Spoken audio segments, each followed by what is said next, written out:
welcome to Take Me Through Your Day. On this week's episode, we have a two-parter. Both of these interviews are guys that are in IT, even though they do very different jobs. Well, not very different, but different.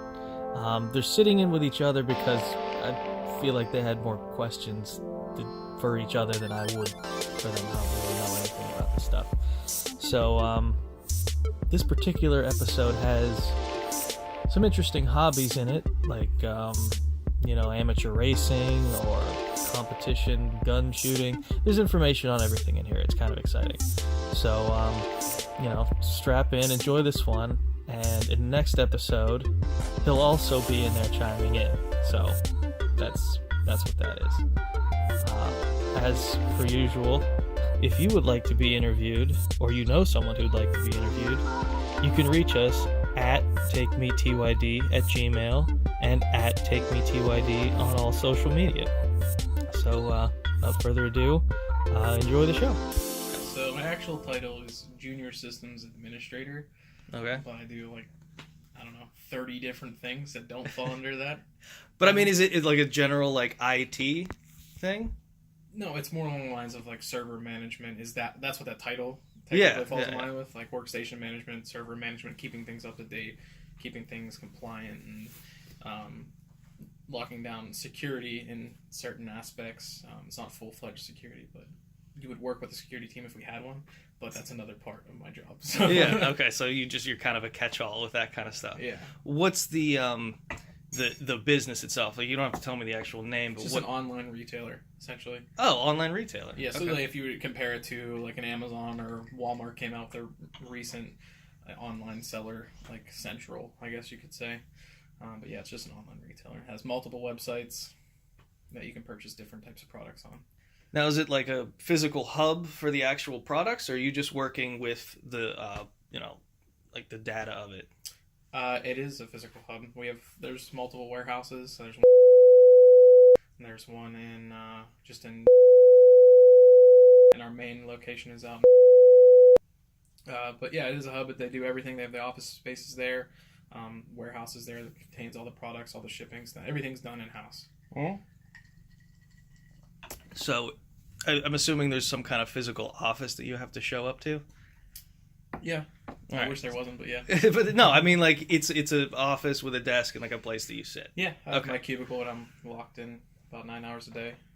9 hours a day. Okay, so all right, so let's go start at the beginning. What time do you wake up? All depends. My schedule's changed over the past few years, but I mean, I wake up late regardless of what I'm doing. Well, how often do the shifts change? Is it a common thing, or is it just every 8 months or something like that? Depending on scheduled maintenance and things like that. Actual scheduled time I work is 7:30 to 5, roughly. Okay, so let's just go with the 7:30 that you have to be there. What do you set your alarm for? Do you use an alarm? Yeah, on my phone I use an alarm. It's normally set for 6:30. Okay, and what's the commute time? It's 15-20 minutes. Okay, so when you wake up, what is the little window of what you get to do before you hit the road? Yell at my dogs. Number one, wake up now. Yeah, we normally take care of the dogs initially in the morning and then hop right into the shower, which wakes me up, and get our lunches together. And because we both drive the same car, me and my wife drive the same car, so we'll get everything together and then we'll head out. She drops me off with my car. She gets to drive every day. And then she goes to work as well. And then she just picks me up on the way back home. All right. What do you guys do for breakfast? You cooking? You grab granola bar. Granola bar? Literally every day, same thing. All right. Nature Valley, sweet and salty. You know what I mean?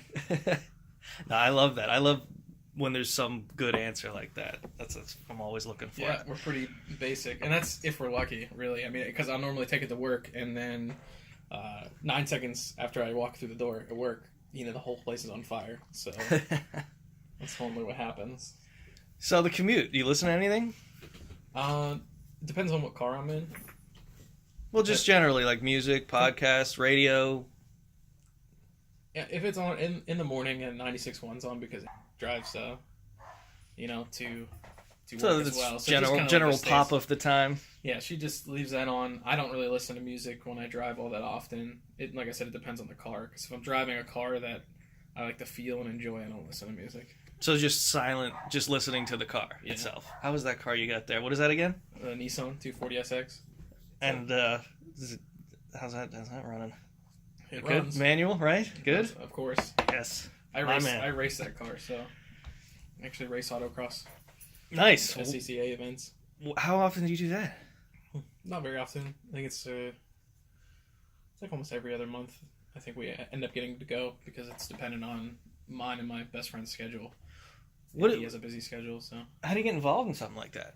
You just basically sign up or show up. Yeah. I mean, I'm sure it costs something to get into, right? Yeah, you can either be a member, okay, which you can pay a membership fee, or you can just basically show up and here's my money, can I race? And they say, yeah, here you go, you can race. They check your car out. They do like a tech inspection that makes sure that it's safe to drive, and you just go ahead and race, and that's pretty much it. It's pretty safe as far as types of racing go. It's probably the safest just because it's normally an open parking lot, and they just set up random not, I guess not randomized because they do spec it out prior, but cones to go through. So it's not even like an actual road course. It would just be cones that you have to go through, and you get penalties if you hit a cone, penalties if you're off track, things like that. But that sounds awesome. I want to do that. You can come one day and just ride along. Yeah, what's something like that cost? Just for, the listeners, not that I'm interested. To be a member, if I'm remembering correctly, it's $70, I want to say, to be a member, and that's a year. What? Yeah. That's ridiculously cheap. I thought you were going to say like $700, $1,200. It's $70 initially, so you get the year membership, and then the first event you go to is free. Mm-hmm. And then after that, you get a discounted price on the event every time you go to one. So you still have to pay even if you're a membership. What's the fee? So you're just... So I think you're already it's either 25 or 30 if you're a member. That's ridiculous. How many people are at this thing? The last one we went to, there were it was a big event because it was at an airport. It was about 40-some people.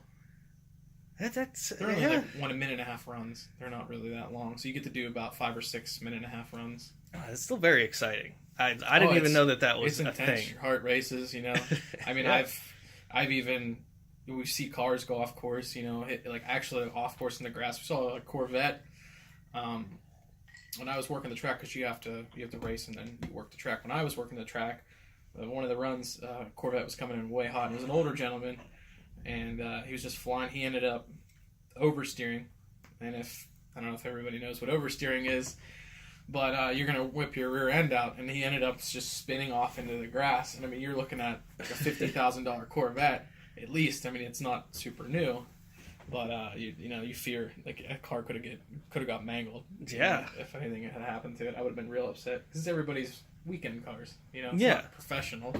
Yeah, I mean, fun. You mentioned that it was pretty safe. Do people get hurt? Is that an eventuality, or? I mean, you've been doing this for a while, I assume. Have you ever seen anyone get severely injured? No. All right, good. Well, that's cars get damaged. Well, yeah, that's severely injured. No, it's not that dangerous. I mean, you're required to wear an approved helmet. That's Snell approved. I think it's 2005 and newer. I think Snell rated helmets. But I mean, you're wearing a helmet. You're not required to have a roll cage like certain racing or anything like that. It's just they check the safety of the vehicle, how it's running, how it feels, and then excuse me, got the hiccups. And then you would then just get the safety check on your helmet, and you're good to go. I mean, it's pretty safe. When it comes down to racing, it's pretty straightforward. Safe. I mean, it's not compared to drifting, where drifting is. Drifting can be real dangerous depending on the course. I mean, a few years back, I went to go watch an event. It was just like amateur. I guess it wouldn't be considered amateur. It was pro-am, so it's a step below professional. Okay. Essentially, and we saw a car slide directly into the wall at like an 80-mile-per-hour entry and just crumpled the car. Ooh. It was just done. It was done. The guy had to be pulled off in an ambulance and everything. It was a mess, but he stopped racing for a little while, but he's finally actually back. So That was about in Vegas when I lived out there. Oh, good. So you're saying this essentially that you've been doing is kind of the entry level? Like, if you want to get started, this is where to start? This is the midlife crisis style of racing. Yeah. So, you're 45 years old and your wife goes, I'll let you buy your dream car. And then all those 45-year-old men go out with their Corvettes, with their Mustangs, and they beat the shit out of them. Yeah. And they enjoy it. So, I mean, that's essentially what this style of racing is. It's just for people to enjoy driving their car in a safe environment instead of people being assholes on the road. Yeah. And almost killing themselves or other people. So, yeah, that sounds great. Dig into that a little bit more. But let's power back into your daily life, because we've barely gotten into you getting to work yet. Oh, I have so much to talk about. You get into the building. What is your first move? You straight to your office, or is there like a checklist of things? So it's dependent on what's going on, what's scheduled, really. Try to get to my cubicle that is actually in an open area with other people that work in our company that aren't in our department, which is a pain in the butt, because then you have people at your cubicle every 5 seconds. But I'll get there, log right in, check my email, make sure nothing's urgent, check voicemail, make sure nothing's urgent, nothing's on fire, and just go from there, really. That'd be the first step, is just log in and just boot up a computer. Okay, so you get in, you check that there's nothing that urgent. What is your next few hours? What are you getting into? I mean, so it's again dependent on what is scheduled and what actually needs to be done, but there are daily requirements of the job. A lot of my dailies are involved with security, so I will do a lot of log review and report analysis, things like that, to make sure we have a safe environment. I do. Well, I mean, what does that entail? Like, how do you assess that? There's a bunch of different software that records, different packet transfers, editing of, our Active Directory services, which is, our users and. Oh, so you just monitor it daily, and then you review the logs in detail. So it's a lot of reading and basically just looking at it and seeing, oh, this is not supposed to be here. This is out of the ordinary. Why did this user log into 17 different machines that day? Yeah. Because they only work at one machine. Yeah. So you got to look into, okay, well, why was it at 3 a.m.? Nobody's here at 3 a.m. working. Because it is just a 9-to-5 type job. Yeah. So it's just that's the log and review part of everything. So you're monitoring the security in-house and beyond, or just in-house? It's all internal. Oh, okay. Yeah. So internal meaning through what we own, like what the warehouses we own, not necessarily just that specific building. So it's internal, but inside the company. Correct. Yeah. Yep. All right. So, do you find it monotonous, or do you take a little bit of enjoyment trying to dig around and find some the issues?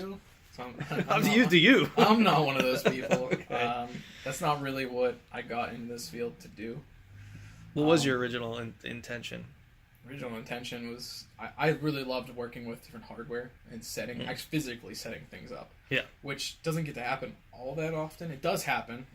We do build computers. We do, assemble servers, things like that. We do get to do that when we have to purchase it for ourselves.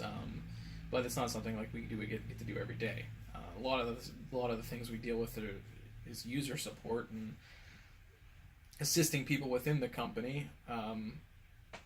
It's not really what I'm all about. I'm not a huge people person. I mean, I can bullshit with the best of them, but it's just it gets to you at some point where you got to deal with all these people and talk to all these people all day long, and all you got to do is basically listen to their problems and end up resolving their issues, whether it's caused by you or your department or caused by them just not knowing how to do their own job. Yeah. Which is one way how I put this field is, if you want to work in IT, you basically learn everybody else's job, figure out how to do their job, and show them how to do their job. So you know how to do everybody's job within the company. Yeah. And it's kind of not unfair, but it's kind of just not worth the aggravation. I was just saying, do you get compensated for that? Do you get that kind of praise? Not at all. All right. Well, Give input. oh yeah. If you want to jump in, go ahead. And how much input we can give.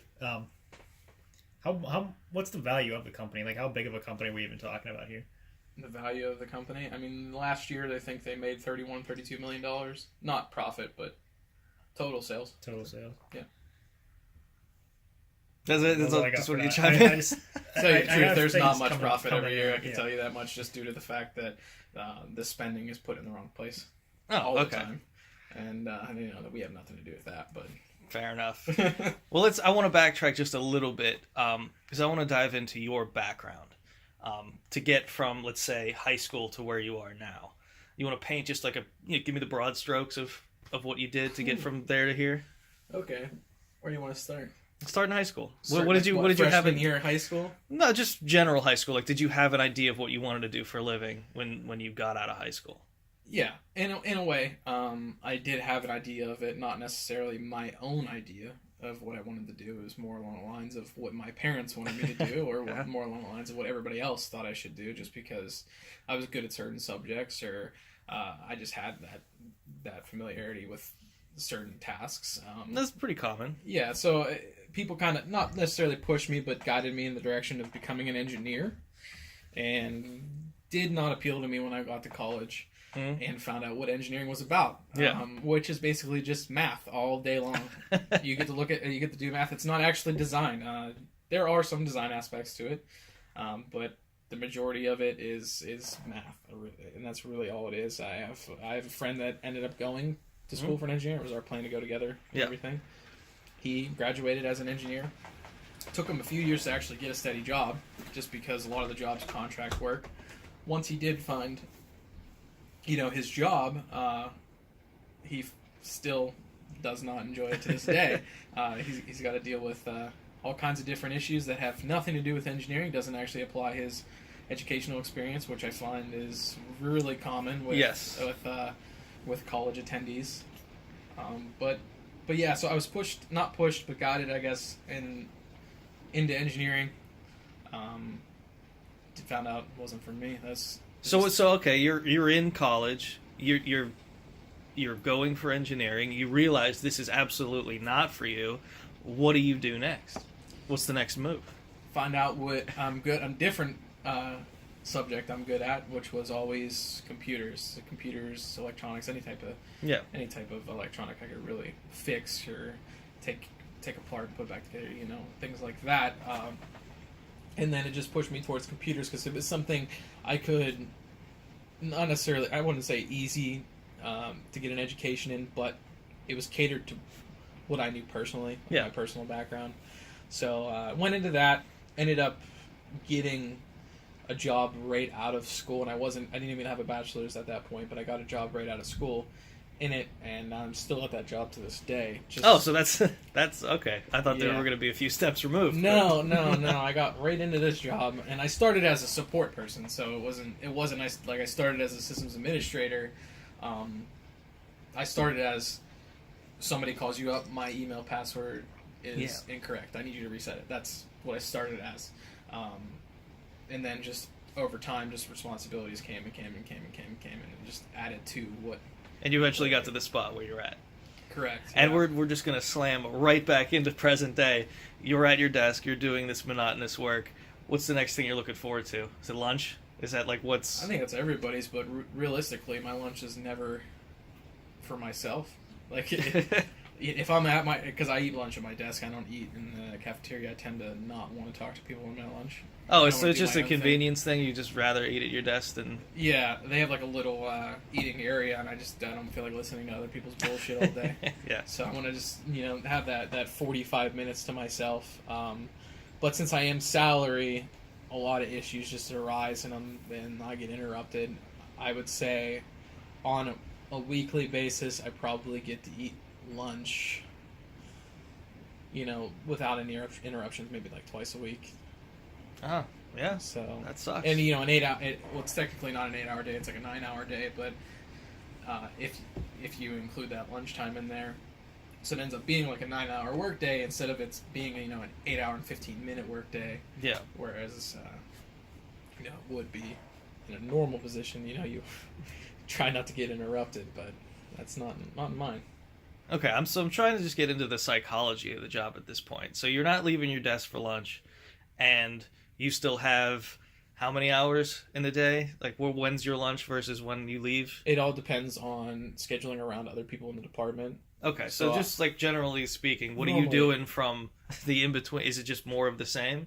Normally, it's 11:30 is when I eat lunch. So okay, it's kind of cut in half, directly in half. So if I arrive at 7:30, that's 4 hours.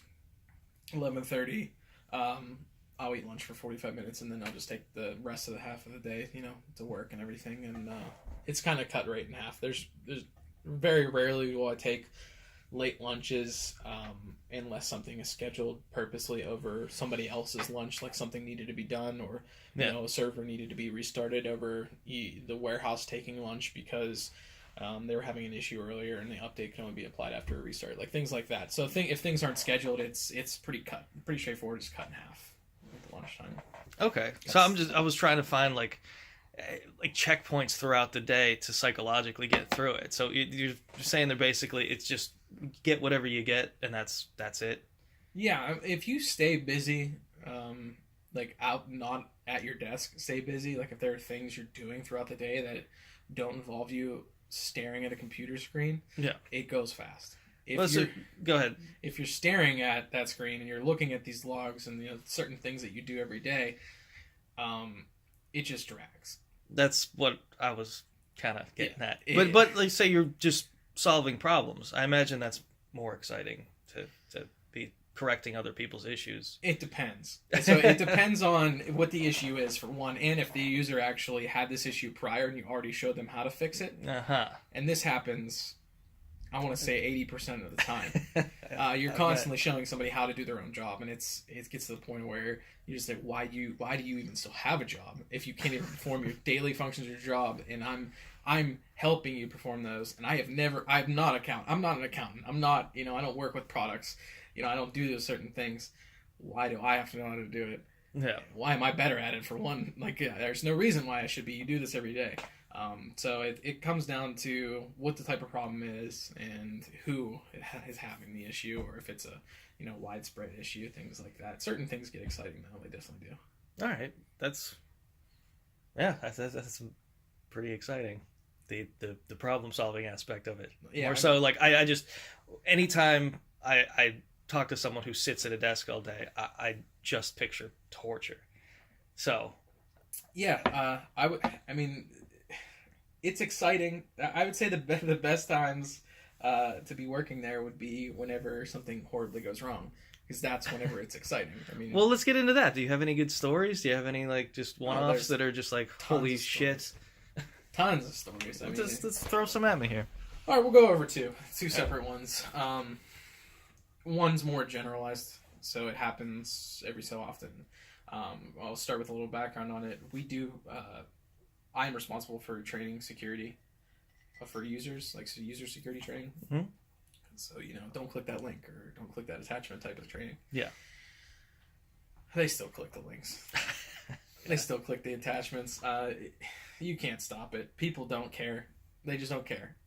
They're there to do their job. In their mindset, they're thinking, I don't need to know if this is safe or not. I'll just click it and find out. It's not my responsibility to know if it's safe or not. Well, yeah, it is. So, because you could lose, credit card information. You could lose passwords. You can lose all kinds of different stuff. Which brings me to the actual story. I mean, if I want to say like a month or so back, we had a user that decided to, open a link and, enter their credentials and ends up getting stolen. And you see all these, fraudulent attempts to access our network, and it just gets to the point where like, well, you people shouldn't even have access to a computer if you can't be responsible enough to use it. But that happens every so often. So our actions to resolve that is immediately you get that computer unplugged from the network. You don't know if it had something on it. You don't know if it transitioned to another workstation. The way it's going to transition is over the network. Now our network security is pretty solid. We made it that way, so a lot of stuff is separate due to compliance purposes because we do handle credit cards. But so I mean, I lost my place. Shit. Lost my place. Where was I at with that? Someone was clicking a link or so compromising the. Yeah, that would be our first step. Would be unplug it from the network, make sure it's isolated, and we would then have the user reset every single password, every single account that they have. It doesn't matter what it was. It's just everything's got to go. A huge security flaw, which people don't realize, is reusing passwords. Yeah. And I've actually proved this before, where I was able to get into somebody else's account, their email account, because I saw their password in plain text in some other insecure application that they were using. Yeah. And what would be an example of an insecure application? Anything that's transferring plain text. So anything. So let's say you're logging into a website, and you see that it's HTTP. Okay.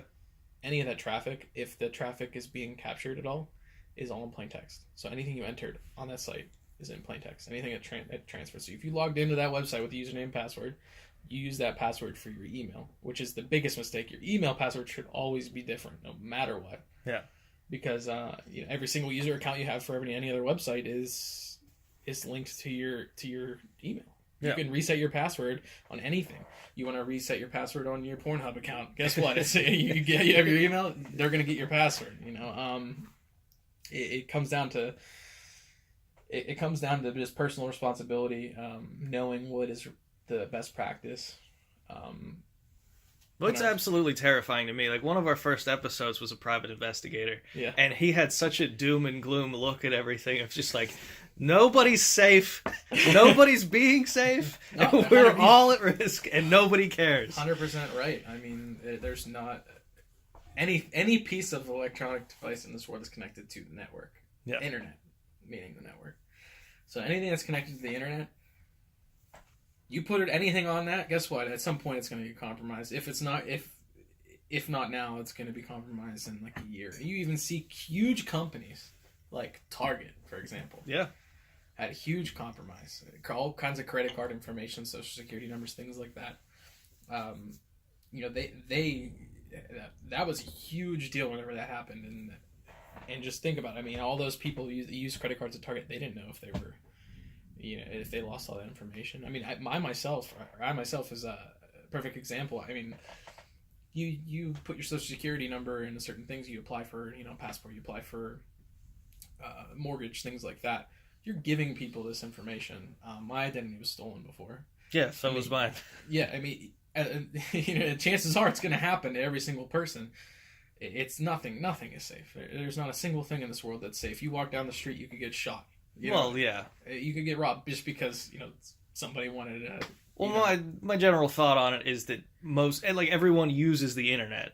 Yeah. And I'd say, 95% of people have no idea how susceptible they are just by their daily goings on at websites and logins. Older generation, anybody above the age of 35, I would say. Yeah, there's a lot of them. Yeah, there's a lot of them out there. It's the age of technology. Really, everybody's got iPads. Everybody's got a smartphone. Everybody's got a computer that laptop that's easily accessible. Whenever they get home from work, they're hopping right on their laptop. There's so many different factors that come into play. I mean, I could talk about it all day. But it is normally the older generation. There are people that are my age or, your age that, make mistakes and they just don't know better. And a lot of it's just due to the fact that they weren't educated in that way. But if I educate them at my company, the younger generation that's at my company, it sticks with. I can tell you that much. They're the ones that don't really have a problem. Every once in a while you get one that just doesn't care, but it sticks with them because they're used to using the technology. They understand it, and they're not afraid of it. That's the biggest part. They're not afraid to learn about the technology, whereas other people are like, I just want everything simplified. I just want to turn it on and use it. Yeah. They don't want to worry about it. Well, exactly. Well, that's where you run into issues. Worry about it. You better worry about it. You see it's on my laptop because nobody can see this, but this little plastic piece I have over there. Oh yeah, a little piece of electrical tape over the camera. Well, it's actually built for that. You bought it? I got it for free when I was at a conference, but it covers the webcam. Yeah. I don't expect this computer to be compromised, but when it does get compromised, because it's not about if, it's about when. There's never an if when it comes to security. It's about when is something going to happen. So when this gets compromised, I don't want them looking at me or whatever I'm doing. I'm getting out of the shower butt ass naked. Somebody can see my fat ass get out of the shower. I don't want to have that posted on the internet or Yeah, I watched a YouTube video where it was like a 3-minute video, but this guy, he takes his laptop and he walks over to his neighbor's apartment and he pulls open his laptop and he goes back to his place and just accesses his computer from his apartment. It's insane. He did it like a second. It was super easy. That there's specific software that's set up for that type of interaction. A lot of the times people get access to other computers maliciously through email or downloads. People run executables that they don't know what they are, or they thought it was something. I thought this was a game application or Netflix application or something. It ended up not being, because they went to the wrong site. It was Netflix instead of Netflix.com.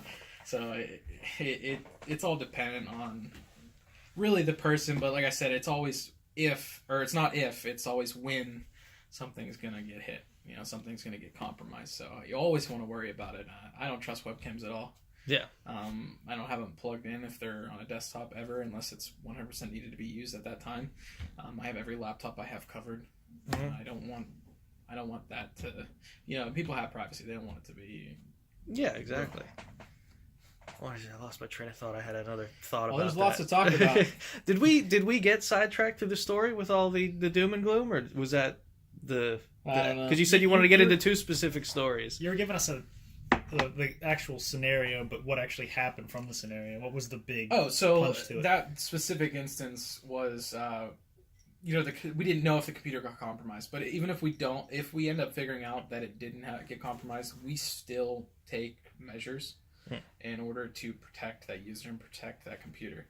So we'll re-image the computer, so it'll be completely formatted and just everything will be deleted off of it, and Windows will be reinstalled, and the user, like I said, will change all their passwords. We'll get everything taken care of before that user can go back on that machine. Yeah. And that's what's exciting about it is you're trying to figure out what were they trying to do? Like, what were those people trying to do? Were they trying to just capture passwords, or were they trying to actually get you to download something or pay you a certain amount of money to get access back to your computer, which brings me to ransomware, but I'm not going to discuss that because it's going to take too long. That's what's exciting about that specific scenario. The second scenario is along the lines of disaster recovery, which a quick overview of disaster recovery is, any sort of disaster, natural disaster, even the last scenario is considered technically disaster recovery, but I'm talking about a larger scale of disaster recovery. So something got on fire, something was flooded, which brings me to the scenario of something getting flooded. Yeah. So we have a warehouse that's not in the greatest position that we lease. Geography. Sorry, my phone's going off and people should not be texting me. Don't worry, we can cut stuff out. I'm not worried about it. So this specific warehouse is in now. Recently, in this area, we've been getting rain every single day. So got to the point of where it got flooded, and it didn't stop taking in water, and it got about 3.5 feet of water in the entire warehouse. So if you were in there, it was up to your waist at least. And we had certain equipment that was lifted off the ground, but it wasn't lifted above 3.5 feet. That ended up getting destroyed. So you have to take a step back, figure out what's destroyed, and figure out what needs replaced. Figure out if it's, if it didn't get destroyed, is it still safe to use? There's all kinds of different factors that come into play. If you didn't have to order something, you have to go through the process of ordering it. You have to get that item in and configure it properly and get it back over there and set up. Make sure it's working. There's a bunch of different things that you have to go through, but that definitely makes it exciting. Not necessarily always in a good way, because it's very stressful. It sounds very stressful. You have all these people that are managers or COOs, and they're, well, why isn't this done yet? We need to work.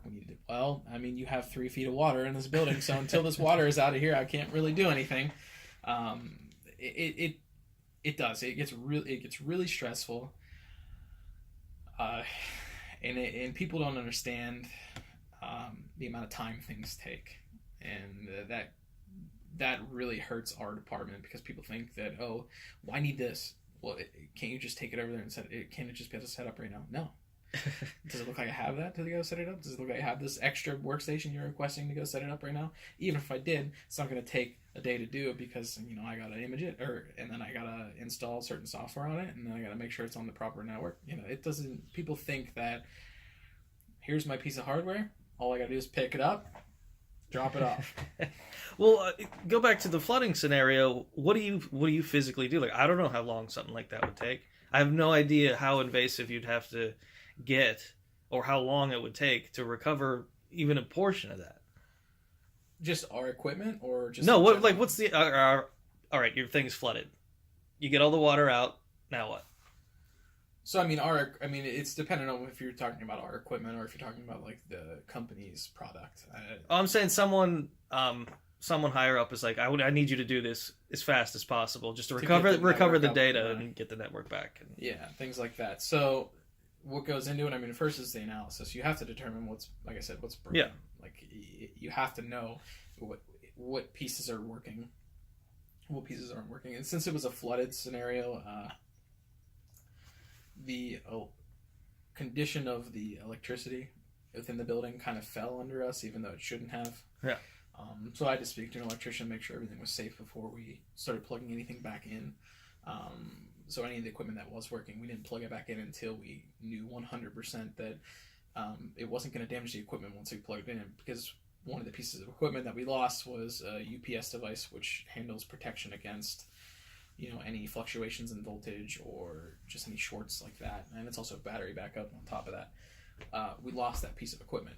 So we got the network back up and running because we had all the equipment that was needed, but we didn't have that buffer in between that UPS device. But they wanted it up and running as fast as possible, so I had to discuss that with them. You know, you're risking damaging this equipment if this happens again. That we're going to lose every single piece of this equipment. Until we get another UPS device in. So they assessed the risk and they said, okay, well, that's fine. Got everything, made sure it checked, the electrician checked, made sure everything was safe, plugged it back in. It was running for a week or so until we got the other piece of equipment in and configured. That's more, you know, along the lines of, you know, your manager's decision on, you know, taking in that risk. And if it was up to me, I probably wouldn't have done that because the condition that the warehouse was in, people shouldn't have been working there until the warehouse itself was taken care of, because it was like sewage. It came up through the ground. Yeah. It came up through like the drainage pipes and stuff. It was disgusting. I was there whenever there was water. Yeah, it was absolutely disgusting.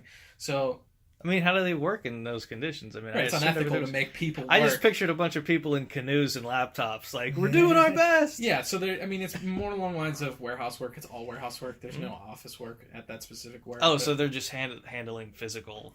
It's shipping and receiving and picking products and stuff.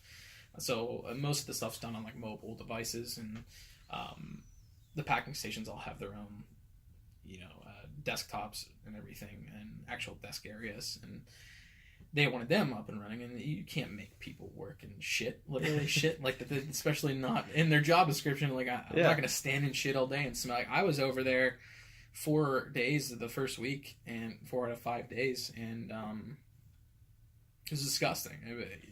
You were in there smelling this. It wasn't even, you couldn't even, it wasn't shit. I mean, you could just smell it. My friend put it as called gray water. I guess I've never heard that term, but it's such a soft term. It sounds like it's just gray water. Don't worry about it. You can just have something. You want you want to have a disease? Yeah, just go over near that water over there. But yeah, so I was there 4 or 5 days, 4 out of 5 days, and just being there killed me. Like my head hurt all day long. When I got home, I felt sick. I told, you know, the company that the next day, my manager that the next day, I was like, I can't do this anymore. I'm not going back over. I said, I'm not doing it. I was like, I went home. I was sick all night last night. I said, I'm not going back over. And needless to say, I had to go back over. Well, I mean, do you get compensated for that? Because, I mean, like, if anyone else works with shit, they have to get, like, hazard pay and stuff. I don't know if your salary, right? I'm salary now, Yeah, your salary. you're still hourly, right? I have like 4 jobs, so Okay. I just get money wherever I can get it. I have no All right. salary. But on paper, they're hourly. Yeah. So well, you get paid for or hourly or commission depending on which job. Yeah. But yeah, right, but it's not salary. no, it's not So- salary. People who've worked salary definitely will understand this. It doesn't matter what you're doing or how long you're doing it. You don't get compensated. You get a salary, and that's it. Yeah. And that's all there is to it. It's like hey, you want a salary? And you also agree to being a slave at the same time. You're the work slave, essentially. I should have never agreed to be a salary. Let's just put it that way. A lot of people get benefits for being salary. We do get some benefits for being salary, just being, if you have to take a half day for a doctor's appointment or something, you can. That doesn't affect your vacation time. Okay. But other people at other jobs, my brother, for example, if there's no work to be done, he's salary. He'll get paid for 5 days a week if he goes in 1 day. Oh, wow. So it's dependent on your I guess it position. depends on the gig, and it depends on... In this instance, no, you don't get compensated for anything extra you do. Yeah, but I mean, you said vacation pay, and I just lit up like, I've never had vacation pay. Yeah, That's fantastic. I had to argue with the company to actually get decent vacation pay. Basically, weigh my options. I interviewed for another job, and I told them, I said, they offered me this job, and this is what I get. And they're like, okay, well, we'll match it. So that's why I ended up staying, because they matched the vacation time, which was really big for me, which is 3 weeks a year. Oh, nice. When you first start there, you're on 90 days probation, which is really common. Yeah, that corporate seems fair. So you don't get any vacation for that time. But within your first year, you're supposed to be able to gain 5 days, which is a week. Yeah. And your next bump is until after 2 years. So you have to be there 2 years to essentially actually get... The 3 weeks. No. It goes to 2 weeks after 2 years. Oh. Yeah, so you don't get 3 weeks until 4 years, I think. Uh-huh. It is. So within those 2 years, you have 5 days. I guess year 1 to year 2, you have 5 days. Because technically year 1, you're 90 days probation, so you don't actually even get the 5 full days. No, I get that in the first year. Yeah. But then the second year, it's... Yeah, I mean, you're getting 1 week. I mean, there's no sick time. Oh. So you got to go do something, because you broke your arm or whatever. You got to go to the doctor's, so you got to take a whole day, or you can take a half day, but you got to use that vacation time. I didn't. Sucks. The first time I took a vacation, a full-fledged vacation, was on last year for my honeymoon. And how long were you there? Had you been 3 at the years company? at that point? 3 years. Okay. Yeah, that was 3 years at that point. And I had 3 weeks. I was at the point where I could accrue 3 weeks because I fought them for it, essentially, telling them, I'm going to go to this other job. Kind of use that leverage. Yeah. So that was the only reason when I had enough time. And now I'm at the point where, I still have 3 weeks. But 3 weeks is enough. You don't... 3 weeks is good. Yeah, that's like kind of the average I see most of the time is people can gain 3 weeks a year. But a lot of people also get sick days on top of that. Yeah. So... it's all company dependent, so it's not necessarily my position, entails this specific vacation time. It's just that's all company wide. That's just the company in general. Yeah. And is it like a small enough company where they're still kind of working things out, or they've been around long enough that they just like this is what we do? So they've been around. I want to say since I can't remember the exact day or exact year. I think it was 2003 or 2004. Okay, so that's a significant amount of time. Yeah, and they've been at multiple locations. They have roughly 100 or so employees, and that's across warehouse and office. Yeah. So it's not a small company. It's about a medium-sized company, I would say. That's where it falls under that category. It's not a small company by any means. At least not in my opinion. Okay. Did we cover both of the stories? We get so sidetracked here. Yeah, the second story was a disaster. The flooding. The whole flood, Just making sure we covered all that. So let's get back into your day. You're done with lunch. You're done with the rest of your day. It's basically problem solving. Mm-hmm. When is your shift over? Theoretically. Yeah. When is it supposed? Like where are you like? You have a pin in the time that's like I'm aiming for this time. Yeah, I try to make it out every day at like 4:15. I try to get home before 5. You have swing shift too, right? So it's a little bit. Is that what they call it? They call it flex time. Flex time. Yeah. What is flex time? I'm not familiar with this term. Well, because I'm not hourly, it doesn't really apply to me. Okay. But hourly employees, because their normal schedule is 8 to 4:45, I believe, if I'm not mistaken. Yeah, 8 to 4:45. You can show up anywhere between 8 and 8:30. Okay. But depending on what time you show up. So if you show up at 8:15, you got to leave at 5. If you show up at 8:30, you're not leaving until 5:15. So there's that flex time where you can be, if you're 10 minutes late, so you try to be there at 8. Okay. Everybody should try to be there at 8. A lot of people don't do that. Should try to be there at 8. That way, if anything were to happen, you can, just stay the extra 15 minutes or stay the extra 30 minutes if you have to. Whereas I'm like on a completely different schedule where I'm there at 7:30, and that's kind of whenever the warehouse starts. I try to leave at 4:15, depending on the current situation of what the company is dealing with at the time. If there's any issues out in the warehouse that they're trying to get a package out, but all the stations are down, or it's dependent on what's going on. But I try my best to get out at 4:15 and get home, because I don't want to be there longer than I have to be. Well, how often do you hit that goal of 4:15? Surprisingly, a lot nowadays. A lot. Wow. Okay. Good. Because I won't say I'm at the point where I don't give a shit, but I'm at the point where I don't give a shit. Like I don't hate my job, but I don't want to put more time than I have to. Yeah, you figured out what's good for you, and right. If I put more time into it, and it ends up taking away more of my personal time or my life outside of work, I tend to get just not aggressive towards the company, but I tend to get angry with the company itself. Yeah. Because nobody in their right mind should work more than 40 hours a week. I mean, you're only on this world so long. I mean, that's the idea. Yeah. I work a lot with 40 hours a week. I know. Yeah, but nobody really should. I mean, you have all this. You only have a limited amount of time living. No, I agree. That's a common theme in these podcasts. Is you die at the end, right? So let's make something happen. Yeah, you want to enjoy yourself, and if the job that you have is, and you don't enjoy your job, and the job you have is taking up all this time, you're just miserable for that amount of time out of your life. So if you think about it, if it's 8 hours a day, and you have 24 hours in a day, that's a I can't do math right now. It's a third of your life. And you're sleeping the other 8 hours. Yeah. So you think about it, that's 2/3 of your life that you're never getting back. Yeah. So I've always said that. You should find love in what you do. Even if it's something that someone would say sucks as a job, you can find some kind of joy in it. Right. And, if you're miserable, you're miserable. But you gotta find something to live for. All right, so 4:15, you're out of there. Your wife comes and picks you up? Now she does, because I just sold my other car, but yeah. Okay, so you waiting around for her, or is she relatively on time? I'm on her way to work, and she's not, I'm on the way back, so it's, I stay an extra 15 minutes now, the past couple weeks. Yeah. I have to stay till 4:30, but I'm outside at 4:15, so I'm just outside, either on the phone with, somebody talking to them, bullshitting, or looking on YouTube, or whatever, for 15 minutes until she gets there. Right. But I won't sit there inside. If I sit there inside, somebody's going to ask me to do something. Yeah. I'm not working.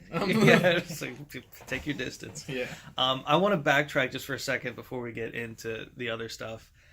You said you made lunch in the morning. What did you have for lunch? Put together lunch. So, I mean, it's not necessarily making the lunches. But, I mean, just give me a rough idea of something you'd have on a regular...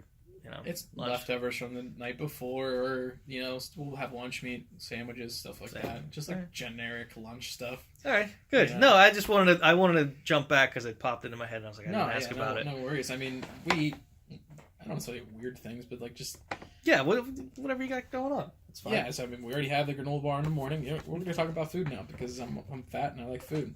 So, well, I'd love to get the specifics. That's a big part of this too. I always want to know brands and whatnot. Well, I can tell you everything.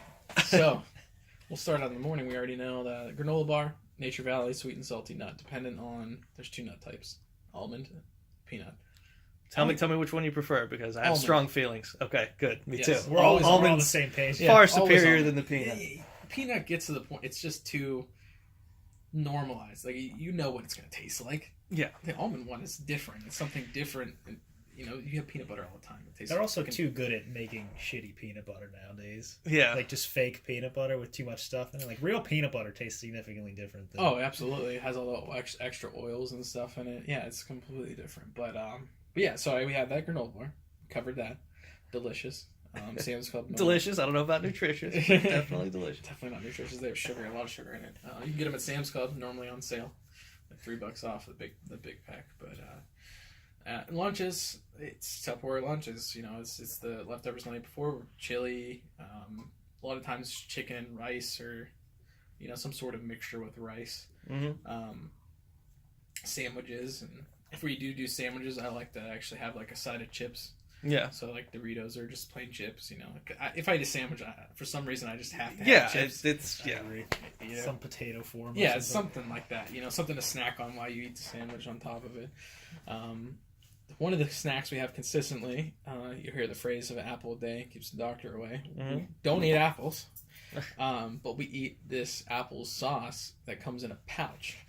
Oh, one of those things the toddlers suck on? Exactly. Yeah, okay. You wouldn't think they're amazing, but they're absolutely amazing. And Sam's Club has these big box of them. Yeah. The pouches. 100% organic. Just basically applesauce. 100% organic. It's easy to grab. Just grab it, throw it in the bag, and you're good to go. How many do you get in like a big Sam's Club bulk buy? I think I want to say like 30. Okay, that's a lot of applesauce. I think it's like 30. It's pretty cheap too. It's only like $10, $11, something like that.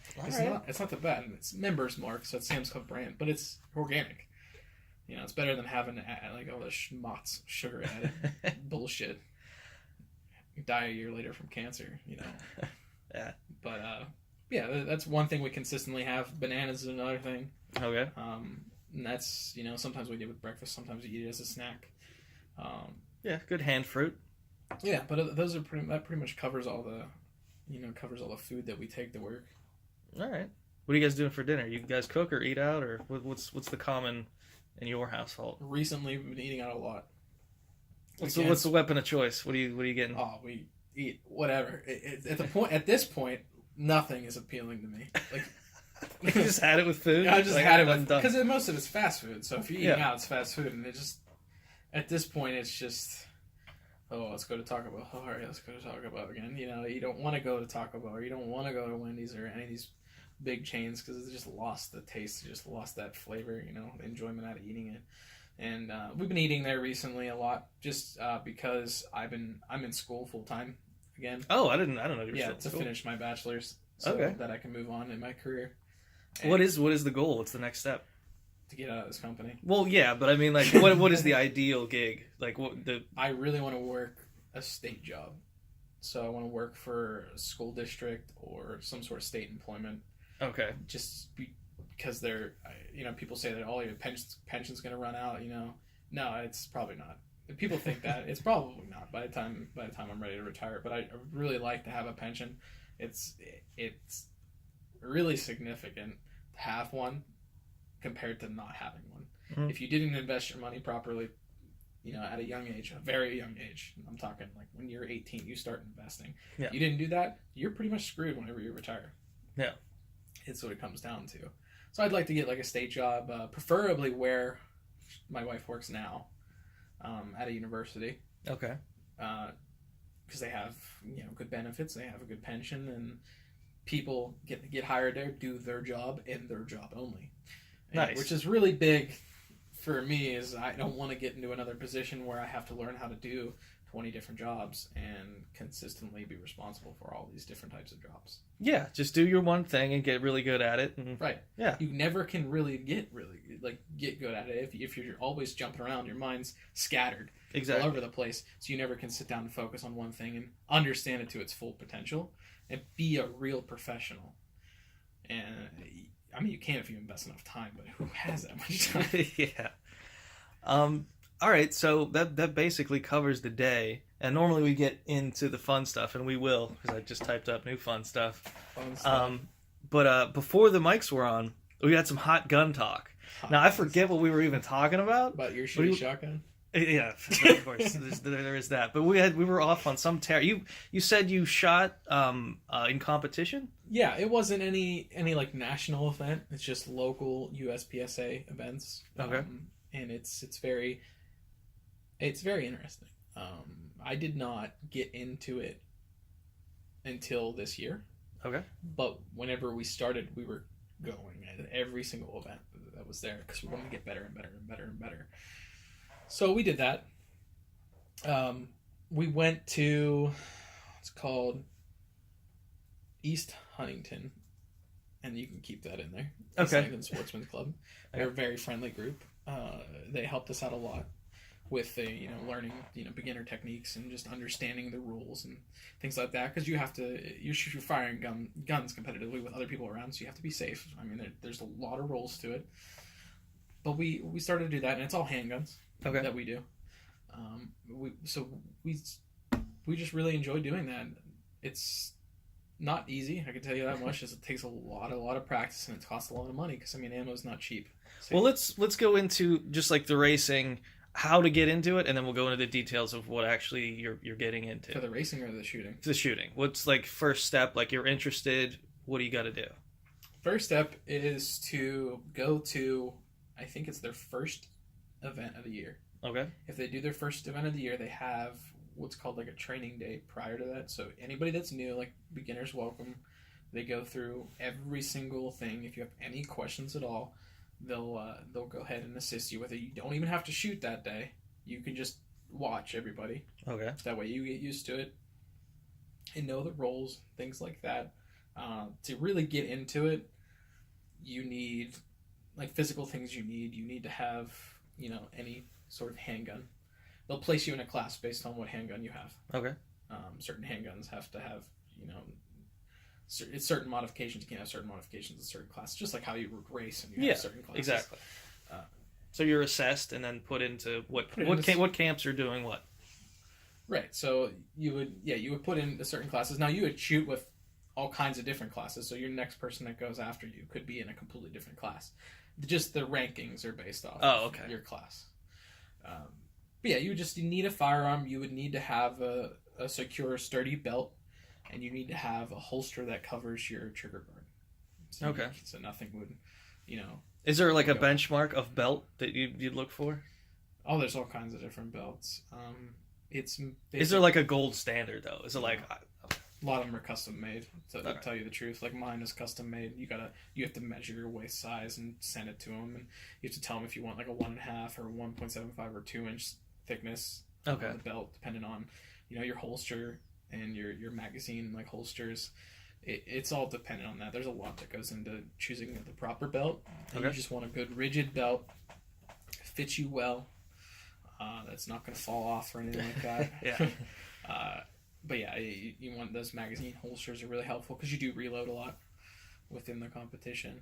But that's really all you need. You safety glasses, ear protection, it's just a standard when it comes to shooting anything. You should always have safety glasses on and ear protection. Yeah. And then you just need those few things. You need magazine holsters, extra magazines, which most guns come with nowadays. You need your handgun, and you need a good holster and belt. Now, the competition itself are there different types of events, or is it all target shooting, or is there more to it than that? So it's like a course. You run through a course. There's shootable targets. There's no shoot targets. There's metal targets that pop up and pop down. Things like that. And it's a physical course. So if you're law enforcement, you can look at it this way, where you're going to be clearing a certain room, and there's certain people you have to fire at, and there's certain people you shouldn't fire at, based off of where your hits are placed, how many hits are required for that target. And if you hit let's say a no shoot, that's a huge penalty. Yeah, I imagine. If you miss entirely on a target, that's a huge penalty. Okay. If you break any of the rules, it's a disqualification. What are some of the rules? Just like quick couple. So the biggest rule is what they call the 180 rule, which means you can't break a 180 barrier. So a lot of it's because you're turning and you're shooting, and you got to run this way. If you break that 180 barrier, the range master can call it and say you broke 180. You're disqualified. You're actually disqualified for the whole day. Okay. You're done. And it doesn't matter if it happened on the first round and you started at 7 a.m. or 8 a.m. You're done for the whole day. That's the biggest role. There's a lot of different roles about reholstering and actually drawing your firearm, things like that. You should always have your gun unloaded, which is another big role, unless you're in the firing in the area. active competition. Yep. Yeah. Those are the main rules, though. I mean, there's a lot of rules. You can look on their website and list all the rules. I imagine there was a good deal. That's why I was trying to let's get the big ones. It's a big, and it's due to safety, and that's the reason why. And it's completely understandable. People have been shot at those competitions before, and it's normally an accident, and you don't want that to happen to you or somebody else. Yeah, that's pretty bad. So just to wrap this up real quick, you mentioned that it costs a lot, and I know you said like ammo has a significant part of that, but I mean the competition itself. What are we looking at price wise to get involved? Actually do it? Yeah, it's if you help set up, which is nice for this specific place that we go to. If you help set up, they actually give you a discount on the price. So it's only, I think, if I'm remembering this correctly, I think it's $15. You're blowing my mind with these low prices. Time you go. I mean, it's each time $15 though. I mean, it's like $30 for like 15 minutes of go-kart down the street. Yeah, and then it's 25. I think if you don't help, I think is what it is. That's still very reasonable. But you gotta buy your ammo. You're going through 150 to 200 rounds a day. Okay. I shoot 9mm. Okay. 9mm is roughly 20 cents a round. Hmm? So I mean, you can do that calculation, and I can do it right here real quick. I just can't do it in my head because I am not helpful when it comes to math right now. It's helpful to do this show around a bunch of laptops. So we usually don't have this kind of resource while we record, so it's nice. It's like having a producer, right? Except it's you. So I mean, you're looking at least $40 to $50 in ammo that day, just in ammo alone. I mean, how long is the day? Like you said, it's pretty long. So I mean, if you start around 8 a.m., I think is whenever the actual start time is, and it goes to about 2 p.m. ish. That's a pretty significant chunk a day. 2 days a weekend. Like over the weekend. $15-$20 to get in, $40-$50 of ammo. Like that's an 8-hour day, yeah. It's a pretty good day of you show up, you get fun. ready and stuff, and you have lunchtime and everything. And then, like I said, a lot of people were friendly and helpful. A lot of people were ex-law enforcement, or they're actually real professional shooters. Even I've seen a few that were there. You'll see people that are just crazy fast. I'm probably in. There's different classes, like different ranks for your classes, but I'd probably be like average. I pride myself on that because being average is in a competitive environment is really impressive to me. And you said you've only been doing it for like a year, right? Yeah, but prior to that, we practiced a lot with firearms. So I mean, we were shooting constantly for like a year or two. So I mean, we got our draw times down to like if you're shooting a target from 10 yards away, like a chest-sized target, 10 yards, 7 yards, and 25 yards is what we normally do to practice.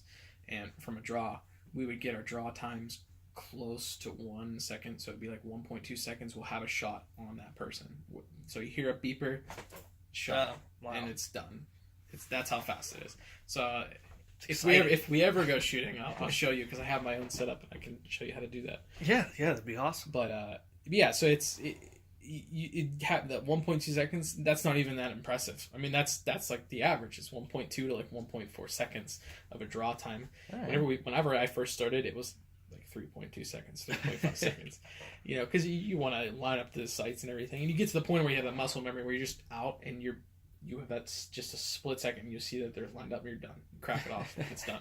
Wow. People like that are really good at it will be sub 1 second. 0.9 seconds, 0.8 seconds. It's crazy. That's pretty impressive. Yeah, we do. There's a lot of different practices different types of practicing that we do. My favorite one is hip firing, and this doesn't apply to competitive because you're not allowed to do it. But hip firing, and it's called the Mozambique drill, which is to the body, one to the head. It was I think it was a Marine term or something. It was a military term back in the day. So it's two to the body, one to the head. And we would stand about 3 yards away from the target. I mean, that's pretty close. It's from about, the length of this room, if that. Yeah. Not even. I mean, probably half of that. So you're three yards away. You would draw. you'd hip, which is the most dangerous part of it, because you do not want your hand anywhere. So you always want to place like your hand like on your chest. That way it's not in the way. So that like, as soon as you draw, you have it hip. Yeah, up to your chest. Yeah, you'll pop 2 shots. Now you'd think it'd be hard to get shots on there. You're not aiming or anything. Yeah. But as long as you have that canted angle, that right angle, and you start to get used to that muscle memory where you have it tucked in properly, you fire those 2 shots, and then you back up a few steps, pull one in the head. And you can do that. Once you get good at it, you can do that in 2 seconds, not even. That's awesome. So that's a self-defense training that we like to do. Because a lot of times when you're in situations like that, if you're ever in a situation like that, you're really close to the person that's trying to do you harm or do somebody else harm. Yeah. So you always want to, you get those shots off real fast, and you want to take a step back, assess the situation. They're not down yet, put one in the head. Gotcha. Simple as that. I mean, it makes sense. Just to get this on record, what is the gun that you use? Because I'm sure if someone's going to listen to this and say, like, well, what is it? And I'm going to be like, I don't know. My gun's not even really supposed to be used for competitive shooting. All right, well, lie about it. Tell me whatever you want. There's like specific ones you're supposed to use. So mine's a 6 hour P226 Elite. It's a lot. It's fill it out. 6 hour P226 Elite, single action only, enhanced Elite. I'm sorry, because it has a different trigger. So it's modified from the factory. Okay. So it holds suppressor height sights because it has a red dot sight on it. It has a short reset trigger, so the travel of the trigger for reset is very, very short. So it's easier for follow-up shots. It's single action only, so it is like a traditional gun would be, a Colt 1911. That's a single action only firearm. It does have a safety on it, which I'm actually against safeties. I think your best safety is yourself. Okay. You should not be, messing with a firearm or pointing it at somebody unless you're ready to kill that person, or at a target unless you're ready to shoot that target. Well, that makes sense. But what's the downside of having a safety? Time. Ah, okay. Because that was my first thought. I was just like, why not, just in case? But forgetting that you have the safety on and you go to fire the firearm, guess what? You're dead because that safety was on. I can see that now. I didn't think of that. Yeah, but I can see it. Yeah. So, and the extra time that it takes to pull that safety off. Now, whenever you get good enough to just have that in your mindset where, I need to take the safety off, and you have that muscle memory to get it off real fast, it doesn't really matter. But if you have somebody, for instance, a lot of older people that buy 1911s, they think they're the bee's knees. You have these older gentlemen, they have safeties on them. They don't shoot every day. They don't shoot every weekend. They don't have that muscle memory, and they don't have the when you're in that sort of like stressful situation. Yeah, you forget that one little thing, and it changes the whole outcome. Yeah, that's why I don't agree with safeties myself. All right, so just to wrap this whole gun section up, what do you think is a good entry level handgun to start with? Because I was bashing on 1911s earlier, and everybody will hate me because of it, because it goes straight to the manufacturer that all 1911 people hate, and that's Glocks. Really? Glock 19 is the best firearm for all-around purposes. I wouldn't say it's the best ever, because there are other options out there, but for somebody who's just getting into firearms, I think the best gun to get used to first is a Glock. They have a shitty trigger on them, for one. Okay, so if you can... They have a really good trigger break, so you know when that trigger resets and when it's going to go off. But it has a really gritty trigger, so if you can get down shooting that, that basic firearm, it'll apply to all the firearms that are better, that have like a $200 trigger in it. Yeah, it'll just make you more proficient because you're already used to doing it with a really bad trigger. This is the best endorsement ever. It's so shitty. You should start with it. It's just the trigger that's bad. Everything else on the firearm is amazing. It has 3 different internal, safeties on it, if I'm not mistaken. It doesn't have internal safeties, meaning there's no physical safety you have to turn on and off. It has just internal safeties with the mechanism, how it works. So like if you drop it, it's not going to go off. Oh, okay. What's something like that run? Roughly. Roughly it's like $450 to $600. You never want to buy a gun from Gander Mountain. I'm not going to censor that either. They're not around anymore. Yeah. They don't exist anymore. Or Dick's Sporting Goods, really. Handgun. Yeah. Because Dick's Sporting Goods does have cheap rifles, but their handguns are really overpriced. Uh-huh. I always order firearms online. Okay. That's interesting. How does that work? You get shipped to a dealer, and then you just pay this transfer fee. Okay. That makes sense. Yeah, it's in the state of Pennsylvania. That's how it works. All right. I don't know how it works in any other states. All right. Well, at least we got that down. So if you're interested in guns and you want to get involved. Yeah, Glock 19 or Smith & Wesson M&P 9. Smith & Wesson 2.0, though, the 2.0 version. The 1.0 sucks. All right. Fair enough. They came out with it last year, I believe. All right. Well, let's get into the fun stuff. We'll wrap this up. I know you nerds want to get to your nerd stuff. We've been talking for like, what, an hour and a half? It's been a while. I haven't been paying attention. What movie do you think you viewed the most in your life? Just off the top of your head, don't think about it. Dude, I don't even know. It was just on all the time. You're just like, I'm going to watch it. I rewatch movies constantly. Just throw one out there. All right, your favorite of that. Give me a time period. Released in the last 15 years. No, like time period in my life. Time period in your life? Let's, I'll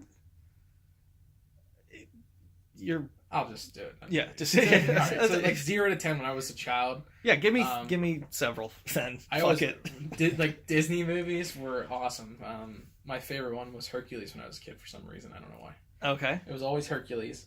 When I was about 10 to like 15, I watched Tremors religiously. I loved Tremors. I love Tremors. Every single one of them. It didn't matter. The Ass Blasters one and the third one. It's amazing. I thought all of them were great. You gotta love Bert. He's the man. Bert. My brother calls me Bert because of my firearms. All the firearms and shit I have, all the ammo, because I stockpile stuff. But so Tremors was really big. I was always a huge Star Wars fan. The original 3 or all of them? All of them. Yeah, okay. I loved all of them. A lot of them. And when you grew up, when you started to get older, because the 1, 2, and 3 came out whenever I was younger, so I didn't realize how shitty they were. Yeah. But whenever I got older, you still get to appreciate it, but you do notice the things that made them shitty. Exactly. The newer ones are absolutely horrible, and I hate what they've done with them. Really? Yeah, I don't like them at all. I think Kylo Ren's a little whiny bitch. I didn't watch the new Solo movie. Kind of boycotted it. I didn't see that one either. Not for any boycotting reasons. I just didn't get around to it while I was. I just kind of boycotted it just because Rogue One was all right, but it was. I don't know. I just don't agree with the way they're doing things. Okay. There's a lot of comedy in them, and it's just there's no real story. All right. So now, what are you watching the most now? I watch a lot of series. So, I don't really watch a ton of Any movies. movie, then. Any movie you've seen in the last year. And then we're moving on, because I got a list here. Any movie at all. Maybe we shouldn't ask this to movie snobs. Dude, I've watched so many movies. Like, Netflix is always on, or Amazon What was the Prime. last movie that you saw in a theater? I don't even remember. I haven't been to the movies in a while. They all suck. All the new ones suck that come out in mainstream theaters. I see a lot of movies. There's some good stuff out there. Really? There's a lot of trash, but there's also some good stuff if you look around. I'd have to text Aaron to really find out what we saw last, because I would have went with All right, just make something up. I want to move on. You're making this harder. I just want some current movie then. Give me a second. All right. Move on to the next question while I look this up. Well, see, I'm going hard soft with the question so you can have fun with it and then think about it. Now you're thinking about the soft question. How is this a soft question? Is it just like, what do you think you've seen the most in your life? Because, like, I used to ask, what's your favorite movie? And then people take too much time and they're like, oh, what movie represents me as a person? And then it takes 15 minutes to do that. So I simplified it to, like, what have you seen the most? I've seen so many times. That's the problem. That's the real issue here. Is I constantly rewatch movies. What was the last movie that you saw that you really liked? Anything. Dude, I don't even remember. Like, that's how bad it is. I don't even pay attention because they're all right, shit. What series are you watching right now? I'm rewatching series. This is the real issue. Okay. What's your favorite series? Fuck, dude, I don't remember. What? Just skip. Just skip it. Goddamn Skip question. it. Okay. What's your biggest fear?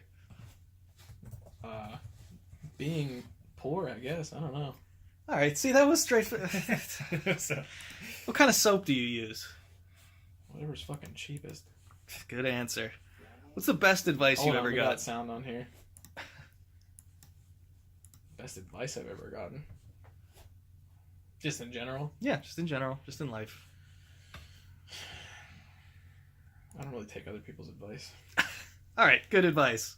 My parents tried to control me so much when I was younger. I don't really No, listen to anybody because of that reason. Actually, my brother recently tried to give me financial advice, and I was like, I don't really care what you have to say. Oh, good. You go to a gas station, you get one piece of candy. What are you getting? One item. One piece of candy. You're talking to somebody who loves food. I know, but you have a movies. go-to. Like you got that sweet tooth going on, and you get one thing and one thing only. You could pick from any kind of candy in the world. What do you get? I love gummies. Just gummies in general, like sour Okay. gummies, whether they're like gummy bears, whatever. Just gummies. Okay. I don't know, for some reason. No, that's a good answer. I always prefer the sour, but It depends. It's like a mood, like what kind of mood you're in. yeah, I could see that. Who's your childhood hero?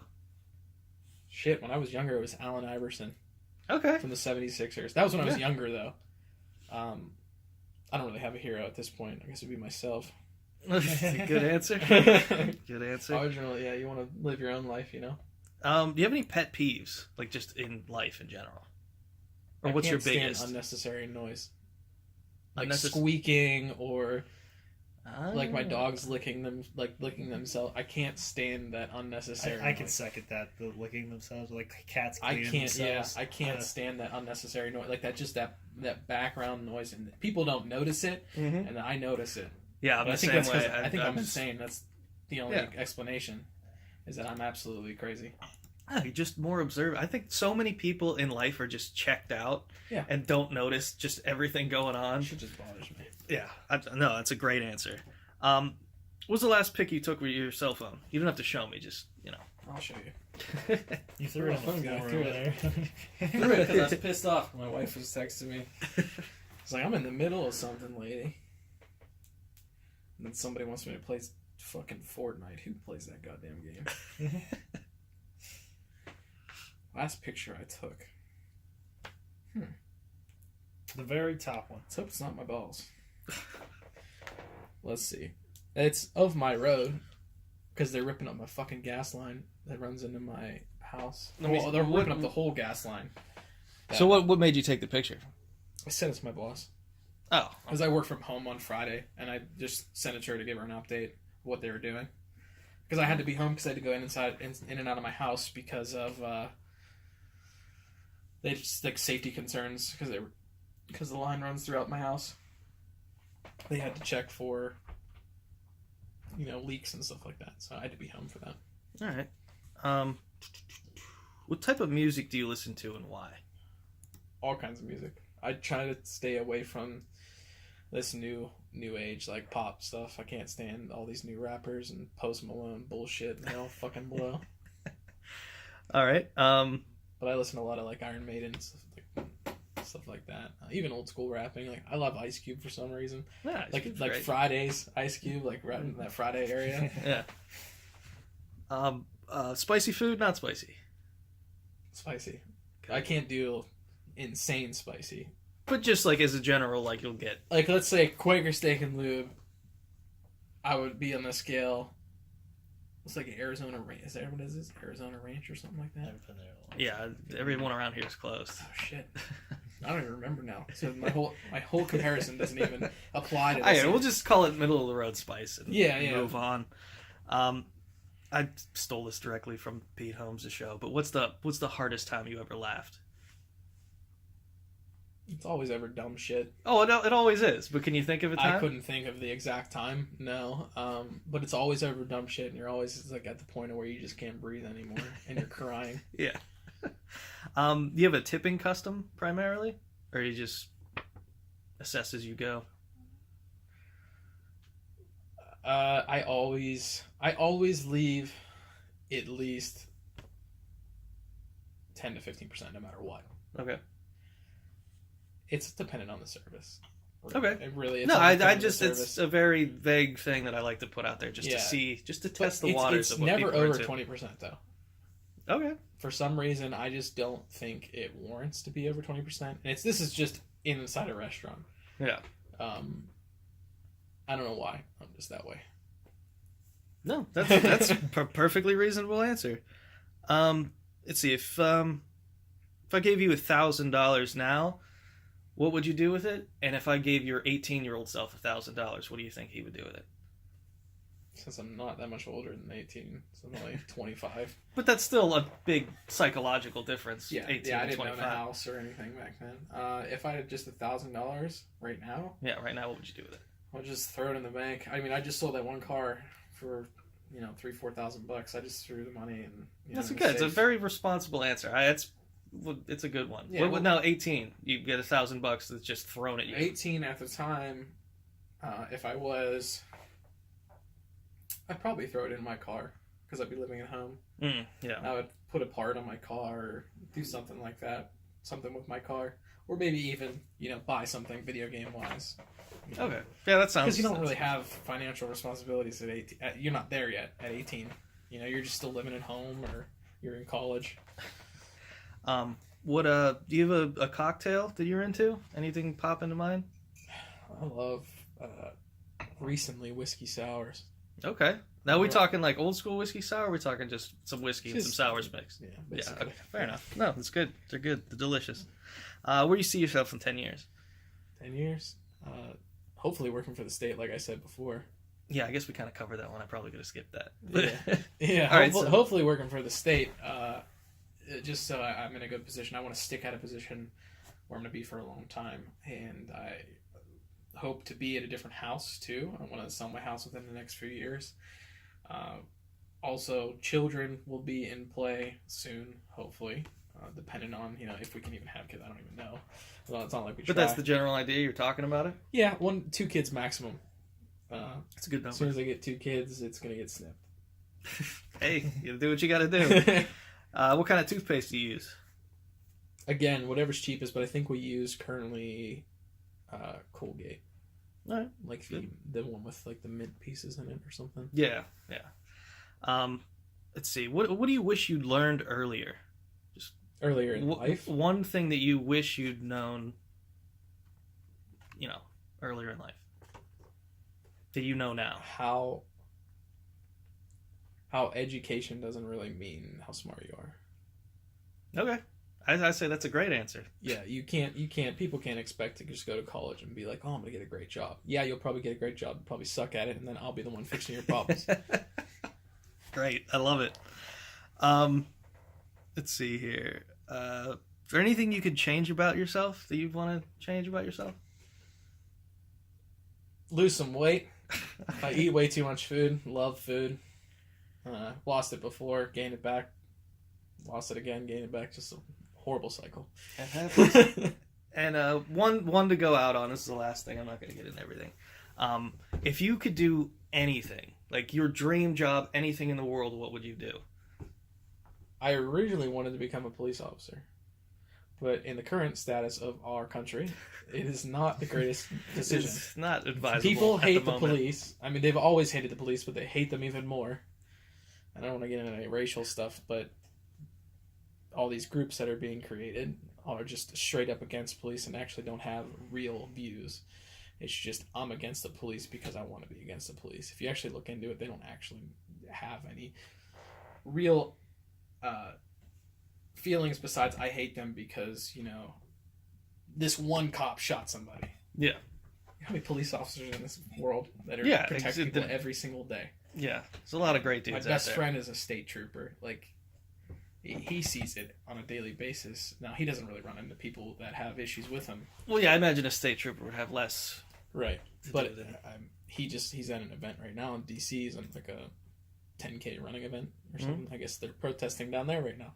It's just they're protesting the for run? For what? Yeah, exactly. No, I don't know. I don't know what they're protesting for, but he sent me a Snapchat of them protesting. He was like, these dumb liberals. I was like, yeah, I mean, there's certain people that their political views are, it takes over their lives. They let it control them and they follow all these other people without actually having real education on what's happening in this world. Like, people just bother me. Okay, people bother me. Great way to go out. Thank you for doing the show. This is a lot of fun. I like this. Yeah. I don't know a lot of stuff about you. This is great. Oh, we can go for an hour. Hours on end.